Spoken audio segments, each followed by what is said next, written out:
இது உங்கள் கற்கன் சேனல். இது வரைக்கும் நம்ம என்ன பார்த்துருக்கோம் அப்படின்னா present, past, future மூணு டென்ஸும் பார்த்துட்டோம் இல்லையா? இப்போ now we are going to see present continuous tense பார்க்க போறோம்.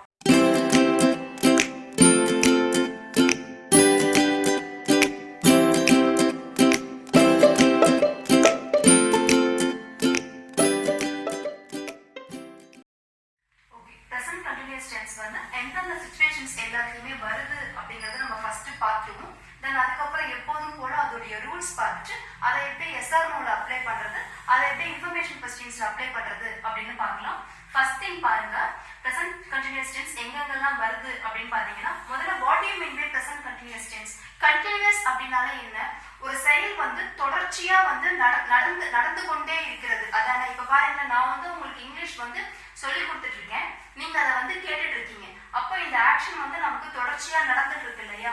ஃபர்ஸ்ட் பாயிண்ட் பாருங்க, an action that is happening now, அதாவது தற்பொழுது ஒரு நிகழ்ச்சி தொடர்ந்து நடைபெற்று கொண்டிருத்தல் அப்படின்னு அர்த்தம். ஃபர்ஸ்ட் பாயிண்ட் பாருங்க, I am teaching English அப்படின்னா நான் ஆங்கிலம் கற்பித்து கொண்டிருக்கிறேன், நான் சொல்லி கொடுத்துட்டு இருக்கேன் இல்லையா? அடுத்த பாயிண்ட் பாருங்க, you are listening, நீங்க வந்து அதை கேட்டுட்டு இருக்கீங்க இல்லையா? நீங்க அதை வந்து கவனிச்சிட்டு இருக்கீங்க இல்லையா? so you are listening. First point ஓகேவா? ஒரு நிகழ்ச்சி தொடர்ந்து நடந்துட்டு இருக்கிறது. செகண்ட் பாயிண்ட் பாருங்க, டெம்பரரி சிச்சுவேஷன். அதாவது டெம்பரரி சிச்சுவேஷன் அப்படின்னா என்னன்னா, இப்போ எக்ஸாம்பிள் பாருங்க, இல்லையா நம்ம அதை எப்படி சொல்லலாம்னா certain duration of time அப்படி கூட சொல்லலாம்.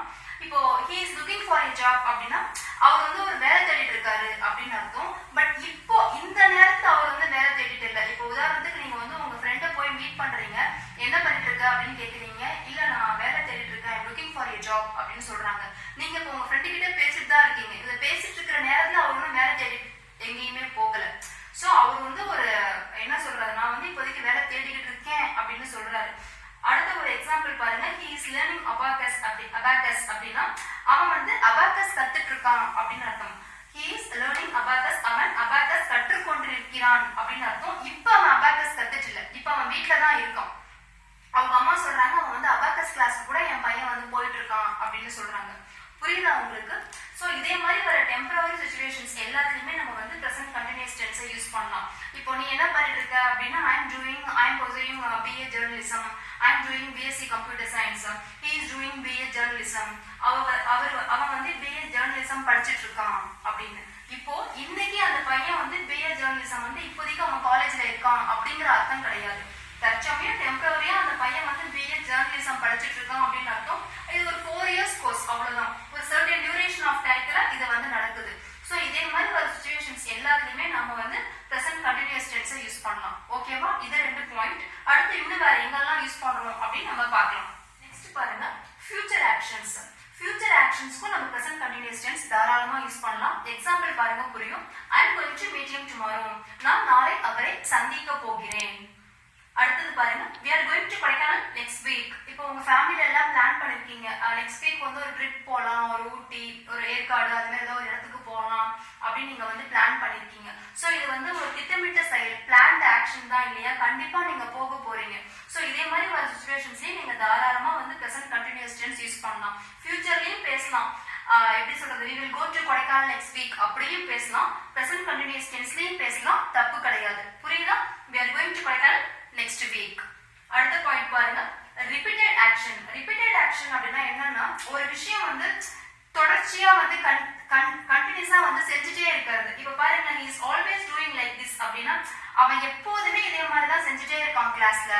அவன் எப்போதுமே வந்து பாத்தீங்கன்னா பிரேயர்ல வந்து இதே மாதிரி பண்ணிட்டே இருக்கான் அப்படின்னா ஸ்டாஃப் வந்து சில கிட்ஸ் பத்தி எல்லாம் சொல்லுவாங்க இல்லையா? அதே மாதிரி ஒரு விஷயம் வந்து ரிப்பீட்டடா நடந்துகிட்டே இருந்தது அப்படின்னு சொன்னா அப்ப நம்ம வந்து present continuous tense யூஸ் பண்ணலாம். இன்னொரு எக்ஸாம்பிள் பாருங்க, she is always blaming others, அவ எப்போதுமே மத்தவங்கள பத்தி குறை சொல்லிட்டே இருப்பா. புரியுதா?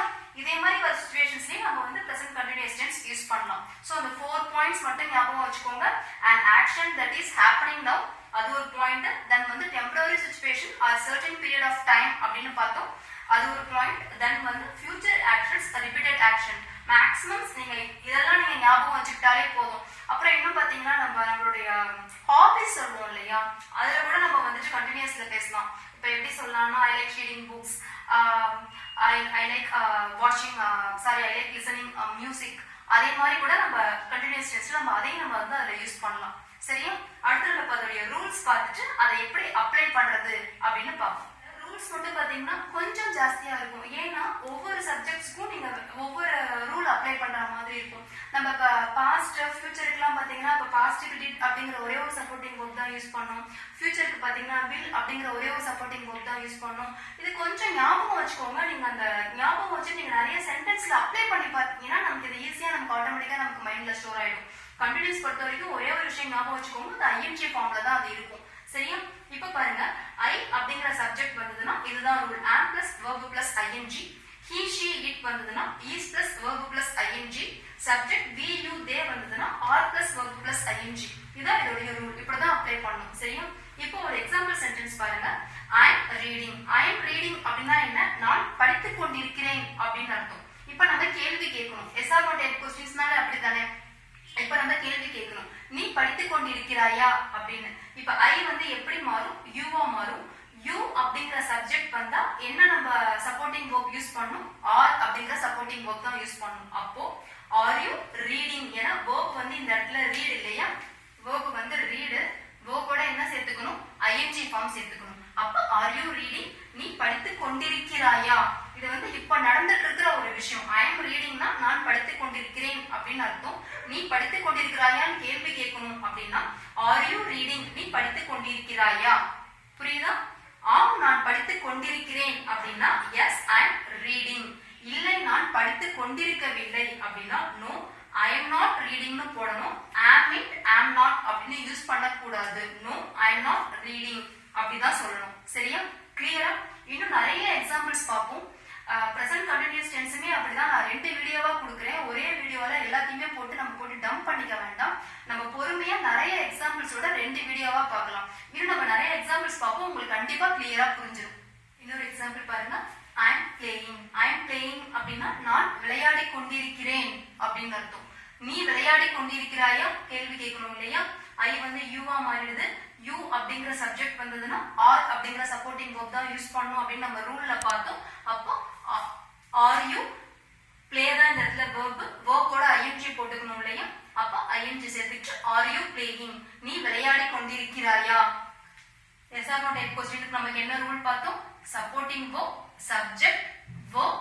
இது கண்டினியூஸ் பிரசன்ட் கண்டினியூஸ் அப்படிங்கிறதுனால வேர்போட ஐஎன்ஜி சேர்த்துக்கிறோம். Are you playing? நீ விளையாடி கொண்டிருக்கிறாயா?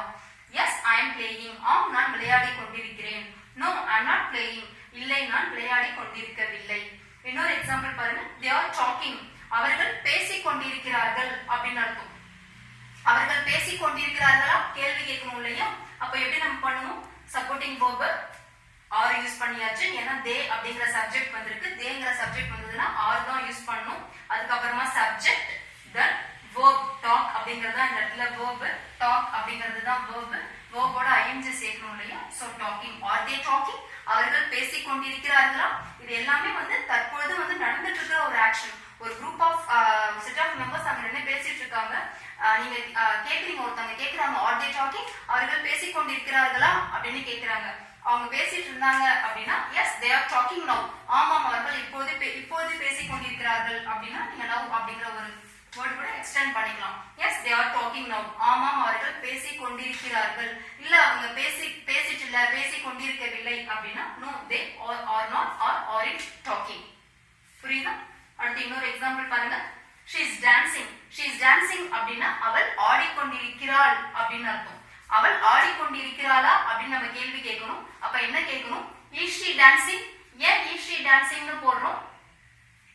she அப்படிங்கிற ஒரு சப்ஜெக்ட் வந்ததுன்னா நம்ம என்ன சப்போர்ட்டிங் வேர்ப் யூஸ் பண்ணோம் அப்படின்னு பார்த்தோம். is அப்படிங்கிற சப்போர்ட்டிங் வேர்ப் தான் யூஸ் பண்ணணும் பார்த்தோம் இல்லையா?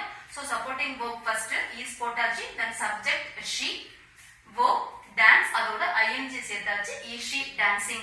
இல்லாட்டி நீங்க இப்படி கூட ஞாபகம் வச்சுக்கலாம். ஸ்கூல்லாம் எப்படி சொல்லி கொடுப்பாங்க அப்படின்னா பசங்களுக்கு ஈஸியா ஞாபகம் வச்சுக்கிறதுக்கு இப்படி ஒரு கிராஸ் மார்க் மாதிரி போட்டு சொல்லி கொடுப்பாங்க. இதை நீங்க எடுத்துக்கு ஃபர்ஸ்ட் கொண்டு வரணும், இதை நீங்க செகண்ட் கொண்டு வரணும் அப்படிங்கறத விட எது ரூல் நம்ம எப்படி அப்ளை பண்ணணும் அப்படிங்கறத நீங்க தெரிஞ்சுக்கிட்டீங்க அப்படின்னாலே எதுனாலும் உங்களால பண்ண முடியும். இதே மாதிரி நீங்க தெரிஞ்சுக்கிறத விட இந்த ரூலை மனசுல வச்சுட்டு நீங்க இதை அப்ளை பண்ணீங்கன்னா உங்களால எவ்வளவு கொஸ்டின்ஸ்னாலும் மேக் பண்ண முடியும், ஆன்சர்ஸ் உங்களால கொடுக்க முடியும். இது என்ன உங்களுக்கு கஷ்டமா? சப்போர்ட்டிங் வேர்ப் ஃபர்ஸ்ட் யூஸ் பண்ணணும். இஸ். ஏன் நம்ம யூஸ் பண்ணிருக்கோம் அப்படின்னா she அப்படிங்கிற சப்ஜெக்ட் வந்தாலே he she it வந்தா என்ன பார்த்தோம், is plus verb plus ing பார்த்தோம். சோ is she verb ஓட ing சேர்த்துக்கிறோம். is she dancing, அவள் ஆடிக்கொண்டிருக்கிறாளா? இப்போ she is dancing Bharatanatyam on the stage அப்படின்னா அவ ஸ்டேஜ்ல பரதநாட்டியம் ஆடிக்கொண்டிருக்கிறாள் அப்படின்னு அர்த்தம். is she dancing Bharatanatyam on the stage, அவ ஸ்டேஜ்ல பரதநாட்டியம் ஆடிக்கொண்டிருக்கிறாளா? ஈஸியா क्वेश्चन ஃபார்ம் பண்ணியாச்சு. yes she is dancing, ஆமாம் அவள் ஆடிக்கொண்டிருக்கிறாள். இல்லை அவள் ஆடிக்கொண்டிருக்கவில்லை அப்படின்னா no she is not or isn't dancing. இதெல்லாம் கான்ட்ராக்டட் ஃபார்ம். aren't, isn't. புரியுதா? அடுத்து பாருங்க, he is teaching English. he is teaching English னா அவர் ஆங்கிலம் கற்பித்துக் கொண்டிருக்கிறார். அவர் ஆங்கிலம் கற்பித்துக் கொண்டிருக்கிறாரா? is he teaching English? இதே இப்ப இந்த இடத்துல he க்கு பதிலா வேற ஒரு சப்ஜெக்ட், ஃபார் எக்ஸாம்பிள் இப்ப குருன்னு ஒரு சப்ஜெக்ட் போட்டுக்கோங்களேன். குரு இஸ் டீச்சிங் இங்கிலீஷ் அப்படின்னா குரு வந்து ஆங்கிலம் கற்பித்துக் கொண்டிருக்கிறார் அப்படின்னு அர்த்தம். இஸ் குரு டீச்சிங் இங்கிலீஷ், குருதான ஆங்கிலம் டீச் பண்ணிட்டு இருக்காரு கேட்பாங்க இல்லையா? யார் இந்த கிளாஸ்க்கு இங்கிலீஷ் எடுக்கிறது, குருதான் டீச் பண்ணிட்டு இருக்காரா அப்படின்னு கேட்பாங்க இல்லையா? Is Guru teaching English, Guru ஆங்கிலம் கற்பித்துக் கொண்டிருக்கிறாரா? Yes he is teaching English, ஆம் அவர் ஆங்கிலம் கற்பித்துக் கொண்டிருக்கிறார். no he isn't teaching English. கிளியரா? புரியுதா? நிறைய இதே மாதிரி சென்டென்சஸ் நீங்களாவே மேக் பண்ணி பாருங்க. நீங்க நிறைய ட்ரை பண்ணி பாத்தீங்கன்னா இது ஒண்ணுமே கிடையாது. பிரசன்ட் கண்டினியூஸ் டென்ஸ் ரொம்ப சிம்பிள் தான், ஈஸி தான். நம்ம வேணா ஒன்று பண்ணலாம். இன்னும் அடுத்த வீடியோல இன்னும் கொஞ்சம் எஸ்ஆர்னோ டைப் கொஸ்டின்ஸ் பார்த்துட்டு அதுக்கப்புறமா நம்ம இன்ஃபர்மேஷன் கொஸ்டின்ஸ் பார்க்கலாம். அடுத்து நம்ம வெக்காபுலரிஸ் பார்ப்போம். வெக்காபுலரிஸ் ஃபர்ஸ்ட் ஒன் பாருங்க, crocodile tears. இதை நீங்க அடிக்கடி கேள்விப்பட்டிருப்பீங்க அப்படின்னு நினைக்கிறேன். அவ சும்மா ஒன்னும் நிஜமாலாம் ஒன்னும் அழல, சும்மா முதலை கண்ணீர் வடிக்கிறா அப்படிலாம் சொல்லுவாங்க இல்லையா? ஃபால்ஸ் டியர்ஸ் அப்படின்னு. இப்போ ஷெட் அப்படின்னா சிந்திய அப்படின்னு அர்த்தம், கண்ணீர் சிந்துதல் சொல்லுவாங்க இல்லையா? சிந்திய அப்படின்னு அர்த்தம். she shed crocodile tears. சரிங்களா? ஃபால்ஸ் டியர்ஸ்னு எழுதிட்டேன். It's not false tears here. crocodile. she shed crocodile tears அப்படின்னா அவள் முதலை கண்ணீர் வடிக்கிறாள் அப்படின்னு அர்த்தம். சும்மா இது ஒண்ணு ஆக்டிங், ஒண்ணு ரியலாலாம் இன்னும் அழல அப்படி சொல்லுவோம் இல்லையா? அதுக்கு அடுத்து பாருங்க, டோர் ஸ்டெப். டோர் ஸ்டெப் அப்படின்னா வாசற்படி அப்படின்னு அர்த்தம். he is standing on the doorstep. அவன் வாசற்படியிலே நின்று கொண்டிருக்கிறான். asking to come inside. உள்ள கூப்பிட, உள்ள வீட்டுக்கு வர சொல்லு அப்படிலாம் சொல்லுவோம் இல்லையா? ஏன் வீட்டு வாசல்கிட்டே நின்றுட்டே இருக்க அப்படின்னு. அதுதான் he is standing on the doorstep அப்படின்னா அவன் வாசற்படியில் நின்று கொண்டிருக்கிறான் அப்படின்னு அர்த்தம். அடுத்து பாருங்க, ரைட். இது V2 verb. ரைட் அப்படின்னா இப்ப பாருங்க, இந்த கோவா நாட் yet ripe அப்படின்னா கோவானா என்ன, கொய்யாப்பழம் தானே. இன்னும் இந்த கொய்யாப்பழம் பழுக்கவே இல்ல, டேக் someone, வேற ஒன்றை எடு அப்படி சொல்லுவோம் இல்லையா? அதுதான். புரியுதா? நாட் yet ripeனா இன்னும் பழுக்கல அப்படின்னு அர்த்தம். அடுத்து பாருங்க, denied. deniedனா மறுத்தல் அப்படின்னு அர்த்தம்.